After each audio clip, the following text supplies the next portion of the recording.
Welcome to the series of electoral board training videos. I am Attorney Lydia Florentino Pangilinan, the Provincial Election Supervisor of Pampanga, your lecturer for the Electoral Board General Instruction Seminar.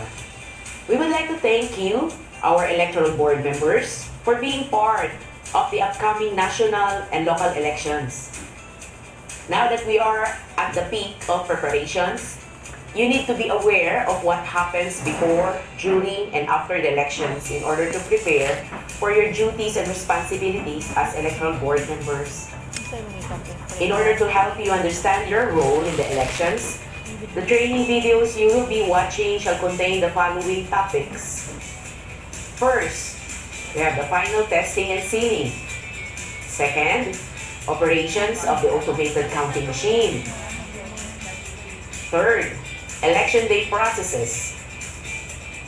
And lastly, we have the closing of polls and disposition of records. But before we start, I would like to introduce you to AC, who will help me discuss the Electoral Board's general instructions. As a preliminary to the discussion, I would like to explain the commonly used terms that you shall hear throughout your time as an Electoral Board member. First, voting center.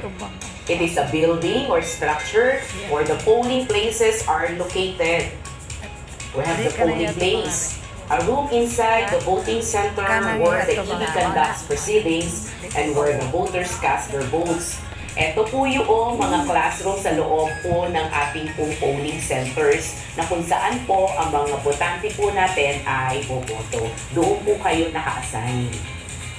We have the accessible polling place or the APP. This is a room inside the voting center where the electoral board members conduct election proceedings for persons with disabilities and senior citizens. This is usually located at the ground floor of the voting center. So ang APP po natin, itinalaga po ng mga kwarto o lugar sa ating pong mga voting center o eskwelahan para po sa convenience ng ating pong mga members of the vulnerable sector. We have the priority polling place or PPP. It is a makeshift polling place where persons with disabilities and senior citizens as well as heavily pregnant women can vote. This is usually located at the ground floor of voting centers. This is a room or makeshift room inside the voting center wherein yung mga members natin ng vulnerable sector are not listed or included in the APP. So dito po, may priority pa rin po sila para makaboto. We have the voting area. This is a waiting area for voters. Voters shall vote at the first come first served basis. Ibig sabihin, kung sino po yung unang dumating, siya po yung unang ninyong bibigyan ng balota. So, papipilahin po natin sila according po sa oras ng kanilang pagdating. Next, we have the Posted Computerized Voters List or the PCVL. This is a computerized list of voters posted outside each polling place. So, ito po yung mga listahan ng mga botante na naka-assign doon sa presinto o classroom kung saan sila dapat bumoto. We have the Election Day Computerized Voters List or the EDCBL. It is a computerized list of registered voters in a precinct with photos and spaces for the signature of each voter.